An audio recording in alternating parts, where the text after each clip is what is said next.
এই ভিডিওতে একটি স্টোরি রাইটিং নিয়ে আলোচনা করব, the donkey and its clever master.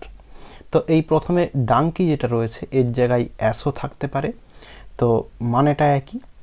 তো চলো প্রথমে আমরা পয়েন্টসগুলো দেখে নেই, যে পয়েন্টসগুলো থেকে আমরা স্টোরিটা রেডি করব। প্রথমে রয়েছে এ ডাঙ্কি বা ass carrying a load of salt falls into a stream.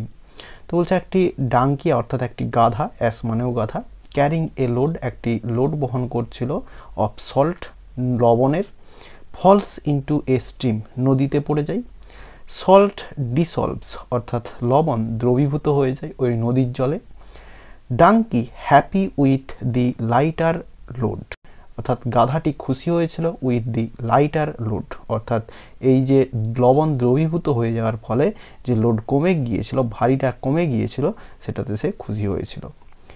Next day he carried another load of salt, পরের দিন সে আরও একটি লবণের লোড সে বহন করেছিল। ইন্টেনশনালি ফলস ইনটু স্ট্রিম, এখন ইচ্ছাকৃতভাবে সে নদীতে পড়ে গিয়েছিল।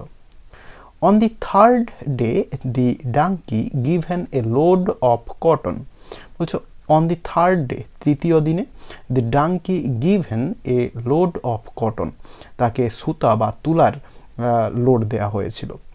Tries the same trick, একই রকম সে চালাকি করেছিল। কটন becomes heavy, তুলা বা সুতা সেটা ভারী হয়ে গিয়েছিল, আরও জল শুষে নিয়েছিল। এরপরে ডাঙ্কি সাফার্স, ডাঙ্কি কষ্ট পেয়েছিল। তো এই পয়েন্টসগুলো থেকে আমরা স্টোরিটা রেডি করব। প্রথমে আমরা স্টোরির একটা টাইটেল দিয়ে দিব, the donkey and its clever master, title দিয়ে দিলাম। এরপরে স্টোরিটা শুরু হচ্ছে, দেখো। Once there was a merchant who had a donkey to carry load for him to the market.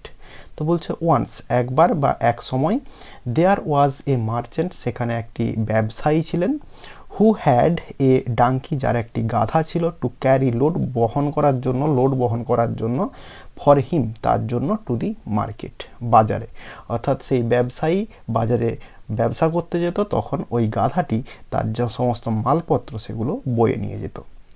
এরপর one day he loaded him a sack of salt, বলছে one day একদিন, হি লোডেড হিম সে তাকে লোড দিয়েছিল, অর্থাৎ ব্যবসায়ীটি গাধাটিকে load দিয়েছিল, এ sack of salt এক বস্তা লবণ। On the way when the donkey was crossing a small stream through a bridge he slipped and fell into the stream.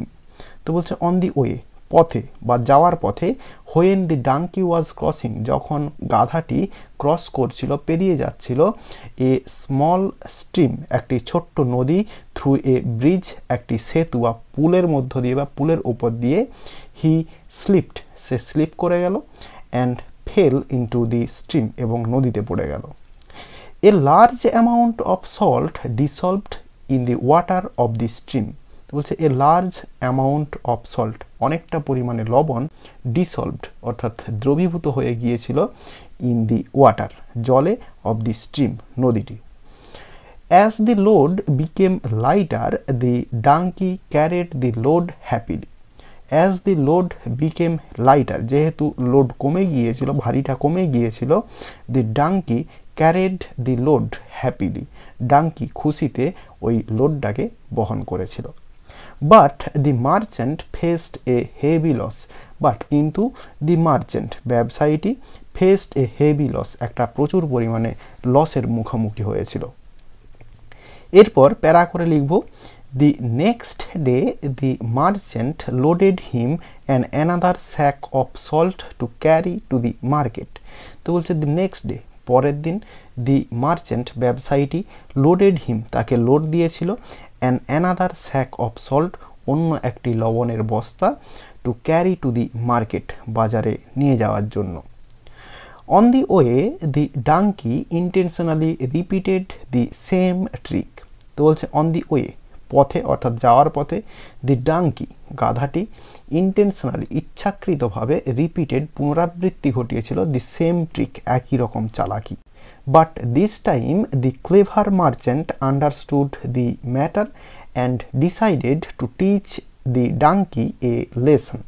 তো তো বলছে বাট দিস টাইম, কিন্তু এই সময়ে দি ক্লেভার মার্চেন্ট, চালাক ব্যবসায়ীটি, আন্ডারস্টুড, বুঝতে পেরেছিল, দি ম্যাটার, ব্যাপারটি, অ্যান্ড ডিসাইডেড, এবং স্থির করেছিলেন, to teach the ডাঙ্কি a lesson, ডাঙ্কি অর্থাৎ গাধাটিকে একটি শিক্ষা দেবে। এরপরে আবার প্যারা করে লিখব, on the third day the donkey was given a load of cotton. তো বলছে অন দি থার্ড ডে, তৃতীয় দিনে, the donkey was given a load of cotton, donkey অর্থাৎ গাধাটিকে লোড দেওয়া হয়েছিল, তুলা বা সুতার লোড দেওয়া হয়েছিল। This time the donkey also played the same trick and fell into the stream. তো বলছে দিস টাইম, এই সময়ে, the donkey also played the same trick, একই রকম চালাকি সে করেছিল, and fell into the stream, এবং সে নদীতে পড়ে গিয়েছিল। But this time the load of cotton absorbed water and became heavier. বলছে বাট, কিন্তু, দিস টাইম, এই সময়ে, দি লোড অফ কটন, এই সুতা বা তুলার যে লোডটা, অ্যাবজর্বড ওয়াটার অর্থাৎ জল শুষে নিয়েছিল বা শোষণ করেছিল, অ্যান্ড বিকেম হেভিয়ার, এবং সেটা আরও ভারী হয়ে গিয়েছিল। The donkey suffered a lot to carry this heavy load. বলছে দি ডাঙ্কি, গাধাটি, সাফার্ড এ লট, প্রচুর কষ্ট পেয়েছিল, two carry this heavy load, এই ভারী লোডটি বহন করতে। তো এইভাবে স্টোরিটি শেষ হবে। স্টোরিটির একটা মোরাল দিতে হবে। মোরালটা দেওয়া হলো, weakness brings its own punishment. আশা করি বোঝাতে পারলাম। ভিডিওটি ভালো লেগে থাকলে একটি লাইক করো এবং বন্ধুদের মধ্যে শেয়ার করো, এবং আমার এই চ্যানেলে নতুন হলে চ্যানেলটি সাবস্ক্রাইব করে পাশে থাকা বেল আইকনটি প্রেস করো পরের ভিডিওগুলি সবার আগে পাওয়ার জন্য। এই ভিডিওতে এতটাই, দেখাবে নেক্সট ভিডিওতে। ভালো থাকো সবাই, ধন্যবাদ।